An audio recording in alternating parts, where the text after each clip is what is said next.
Valuing antiques. It sounds like such a straightforward question. I have this antique, you're an antique dealer, tell me what my antique is worth.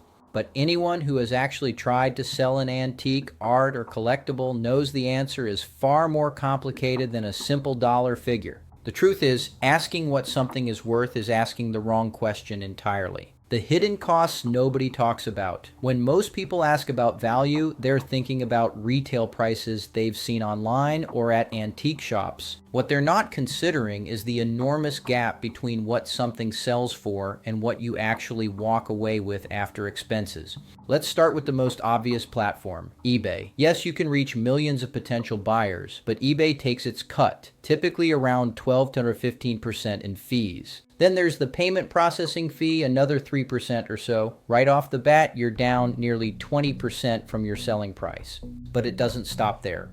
If you're a new seller without an established reputation, buyers are inherently skeptical. You'll get lower bids, more lowball offers, and less trust than an established dealer would command for the exact same item. Your lack of selling history becomes a hidden tax on your final price. Then there's your time. Who's creating the listing? Who's taking the photographs, writing the description, researching comparable sales, answering buyer questions, packaging the item, and dealing with shipping? Time is money, and if you're doing this work yourself, that's value you need to deduct from whatever you think the item is worth. The auction house reality. Maybe you're thinking, I'll just take it to a prestigious auction house. Good luck with that.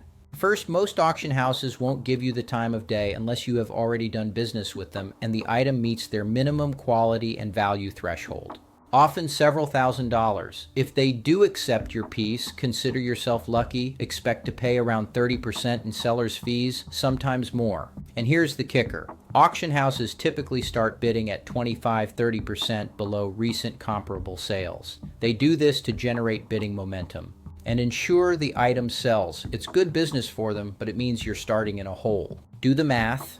A 30% starting discount plus a 30% commission means you could easily net 50% or less of what you thought your item was worth. The retail price fantasy. Perhaps you've seen your item for sale in an antique shop at a certain price and you're thinking, that's what mine is worth. Not quite. That retail price belongs to a dealer who pays thousands of dollars a month for storefront rent, who has spent years building a reputation, who has cultivated relationships with collectors, who offers guarantees of authenticity, and who provides the convenience and trust that commands premium prices. You, walking in off the street with an item you want to sell, you don't get retail prices, you never have and you never will. The time value problem. Let's say you decide to hold out for the right price.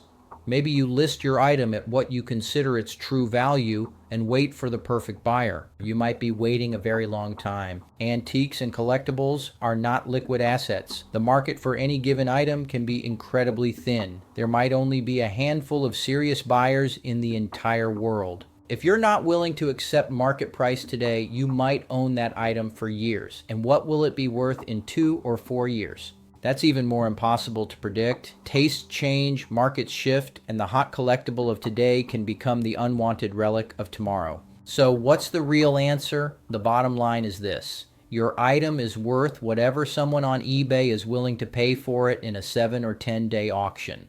Minus selling fees, minus payment processing, minus the value of your time to create the listing and handle the sale, minus shipping costs. And accounting for your lack of selling reputation. That's the harsh economic reality, which is why the only honest answer an antique dealer can give you when you ask, what is this worth, is a polite, sincere, and truthful, I don't know. Not because they're being evasive, but because the question itself is unanswerable. Worth is the intersection of dozens of variables including timing, platform, reputation, and luck. The better question might be, what would you pay for this right now? At least that question has a definite answer, even if it's not the one most people want to hear.